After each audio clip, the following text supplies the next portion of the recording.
what should one do when you've got a stock that, comes out of a base like this? It's looking fine. I mean, this, for all intents and purposes, looked like a just normal pullback to the top of this base where it was getting support, and then this news comes out of the blue. What should an investor do that bought, maybe here at this cup? Even Boeing is no exception to the rule of cutting your losses. So that's for that reason, that Marcus Smith chart right there has that pink strip denoting that 7 to 8% loss, and that's from the 243.10 entry. Unfortunately, that's a black and white rule, but it's a black and white rule for a very, very, very good reason, because one, Boeing is so liquid enough that you can always get back in if it shows strength again. This is definitely a challenging situation given that you're right at the 50-day, right, Justin? Mm-hmm. Yeah.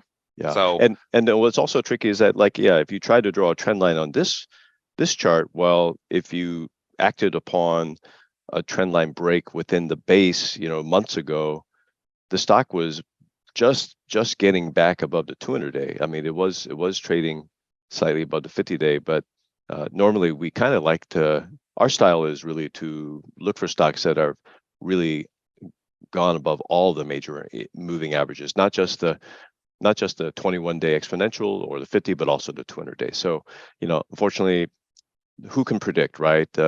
Something as freak an accident that would happen with Boeing, but Boeing is also, you have to consider a turnaround situation. Look at the horrible earnings record in the short term. People are banking on a strong 2024 earnings, and for sure, there are going to be some big winners that are turnaround situations, but that was the risk of going in, unfortunately, with this one. and of course, Boeing had suffered from COVID when, okay, a lot of people aren't going to be flying as much, and so there's not going to be as much demand for aircraft. And then, of course, there was the 737 Max debacle that was going on. Exactly.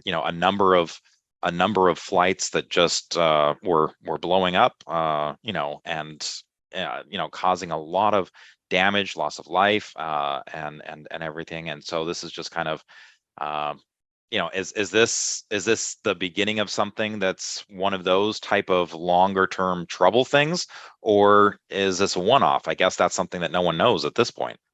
Yeah, I'm no Boeing expert, so I don't know how many of those 737 nines are flying in the U.S., let alone well, in the world. They say there were the majority are being held by Boeing, United and Alaska, and then there are 4 or 6 other airlines that have a few here and there. So, question is, does this expand into Europe and Asia in those theaters?